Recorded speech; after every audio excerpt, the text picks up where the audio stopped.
안녕하십니까. 히브리서 11장 두 번째 시간입니다.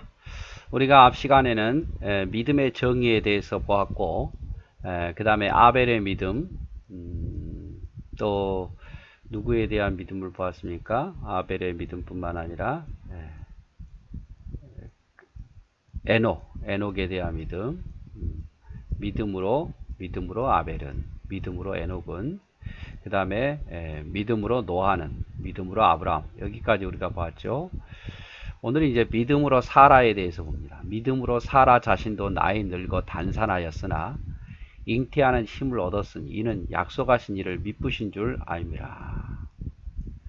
이러므로 죽은 자와 방불한 한 사람으로 말미암아 하늘의 허다한 별과 또 해변의 무수한 모래와 같이 많이 생육하였느니라.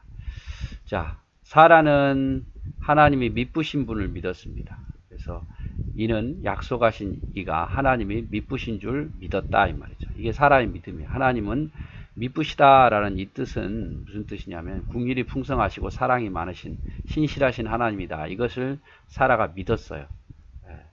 안 믿었으면 하나님께서 아들이 있으리라 할 때마다 절대 불신했겠죠. 근데 사라는 늙고 단산했었죠. 경수가 끊어진 상황, 애를 낳을 수 없는 상황이었어요. 75세, 아브라함이 75세의 약속을 받았습니다. 아마 이때에 사라의 나이는 65세, 10살 차이니까 65세겠죠. 그다음에 85세의 아브라함이 85세에 하갈에게서 이스마엘을 낳아요.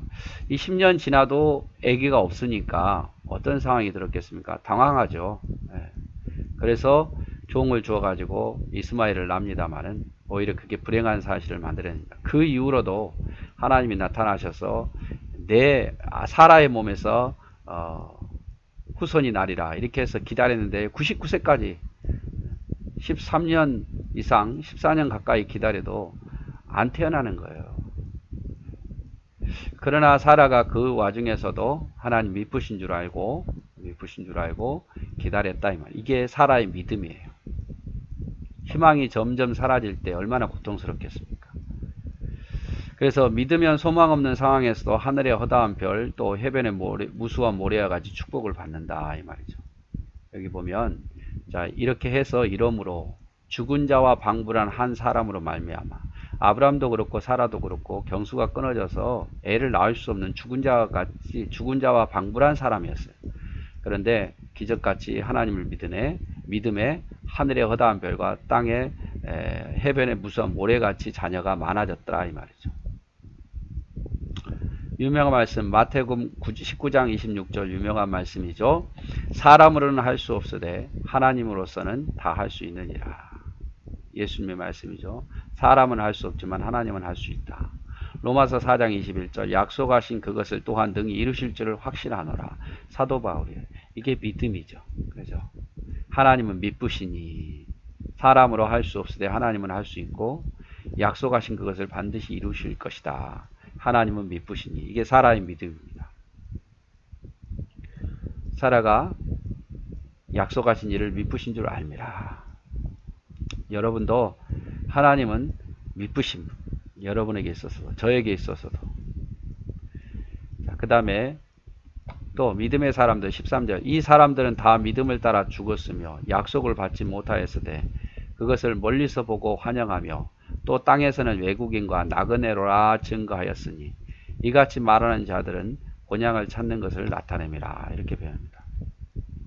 이 사람들 앞에서 뭐 대표적인 예로 아벨, 또 에녹, 노아, 아브라함, 사라 이 사람들은 다 믿음을 따라 죽었다. 믿음을 가지고 인생을 마무리했다 이 말이죠. 약속을 받지 못하였을 때 그것을 멀리서 보고 환영했으며 아직 약속이 이루어지지 않았을 때도 그거를 멀리서 하나님의 약속을 믿고 환영했고 또한 땅에서는 외국인과 나그네로라 증거하였으니 이들이 또 하나님을 향한 소망을 늘 바라보고 환영했지만 또 한편으로는 우리는 외국인과 나그네와 같은 이 땅에서는 우리의 삶은 외국인과 나그네 즉 다시 말하자면 영원히 있을 곳이 아닌 잠시 왔다 가는 나그네와 외국인과 같다고 증거했단 말이죠. 왜 이같이 말하였느냐? 이같이 말하는 자들은 본향 찾는 것을 나타내요. 왜? 본향이 있다는 사실을 알았기 때문에. 본향이 있다는 사실. 여러분 외국인 물론 귀화해서 우리나라에 영원히 사는 외국인도 있지만 대부분 어때요?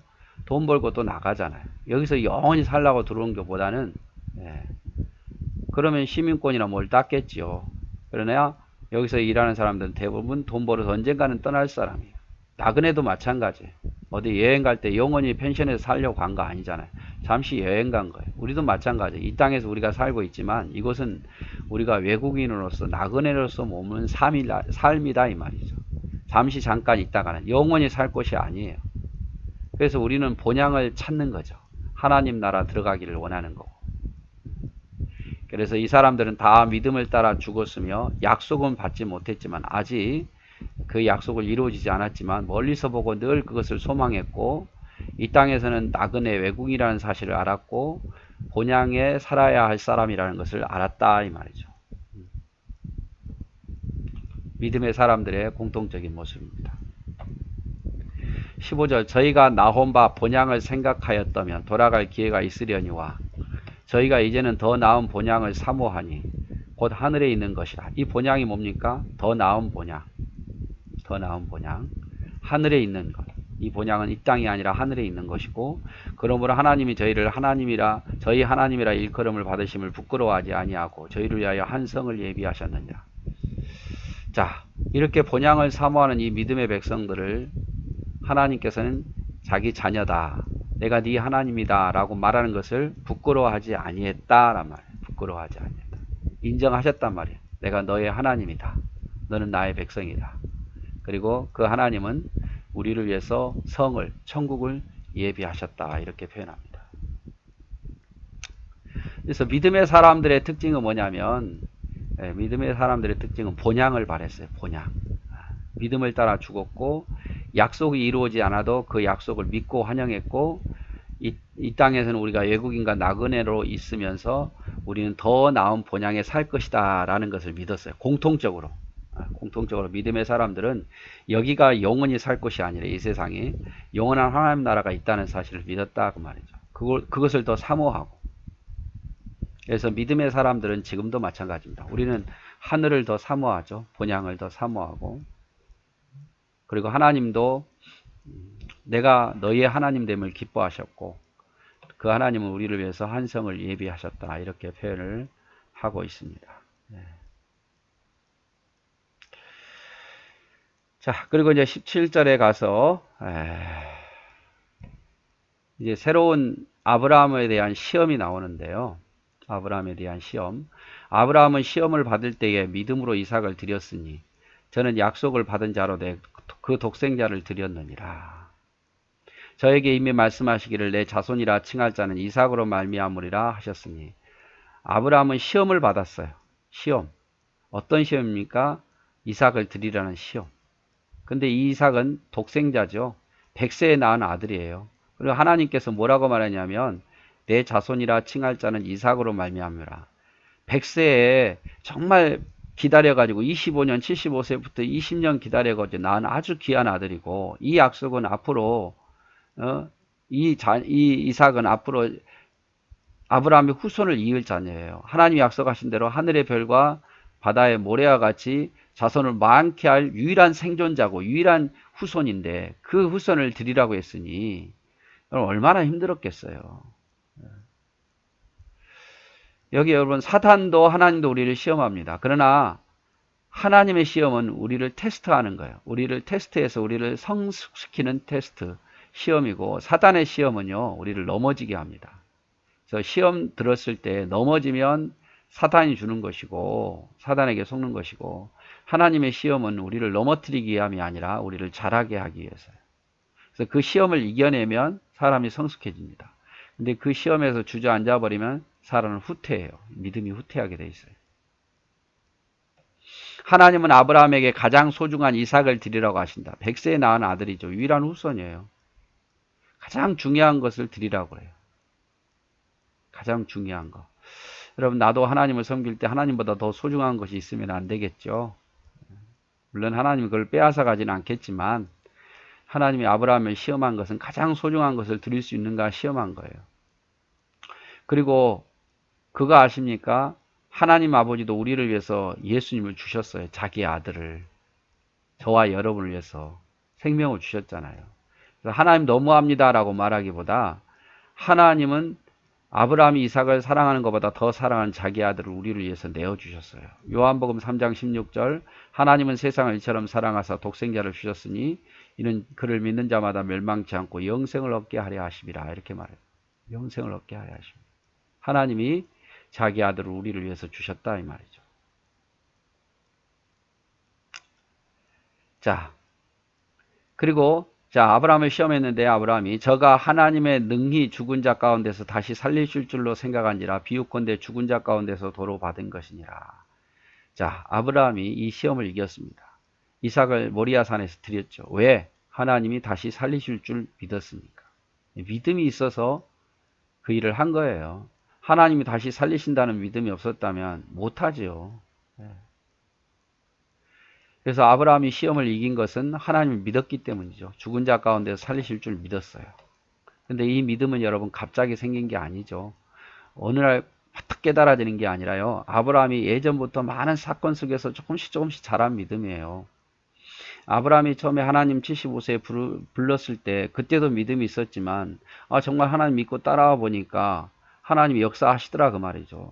정말 믿고 따르니까 하나님이 지켜주시더라 그 말이죠. 정말 믿고 따르니까 많은 종들이 있게 하더라 그 말이죠. 정말 믿고 따르니까 이삭을 주더라 그 말이죠. 이렇게 이렇게 하나님 말씀에 순종해서 많은 역사를 보면서 믿음이 이렇게 쑥 자란 거예요. 그래서 그 결과적으로 100세의 나누나를 또 드리라고 할 때에 하나님이 살리실 줄 믿어지는 거예요. 처음부터 이런 믿음이 아니라 이 믿음이 자라게 된 거죠. 자라게. 여러분 우리도 마찬가지입니다. 처음부터 여러분 굉장한 믿음이 있는 게 아니에요. 자꾸 고난을 이겨내다 보면 또 하나님 믿음이 자라게 만들고 기도했던 응답받아서 믿음이 자라고 말씀대로 살았더니 기적을 보아서 또 믿음이 자라고 또 봉사했더니 하나님 축복 주셔서 믿음이 자라고 이게 쌓이고 쌓여서 믿음이 크게 되는 거지. 그런 어떤 고난, 그런 어떤 순종 이런 거 하지 않고 믿음이 저절로 자라는 거 아니에요. 믿음은 이론이 아니라 체험해 가면서 믿음이 자라는 겁니다. 자, 우리에게 시험을 주는데 왜 이 시험이 우리에게 유익돼요? 다 나쁜 건 아닙니다. 베드로전서 1장 7절에 너의 믿음의 확실함은 불로 연단하여 없어질 금보다 더 귀하여 예수 그리스도께서 나타나실 때 칭찬과 영광과 존귀를 얻게 하려 함이라. 결국 우리의 시험은요. 이겨내면 칭찬과 영광과 존귀가 우리에게 있어요. 야고보서 1장 2절 4절 내 형제들아 너희가 여러 가지 시험을 당하거든 온전히 기쁘게 여기라.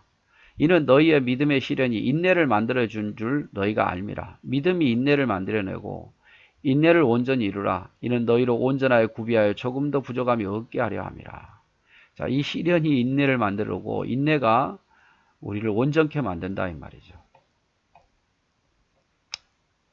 그래서 히브리서 11장 11절에 19절에는 아브라함의 아내 사라에 대한 믿음을 보았어요. 하나님 믿으신 줄 알고 소망이 없었으나 믿으신 줄 알고 믿었더니 정말로 놀라운 일들이 생겼더라.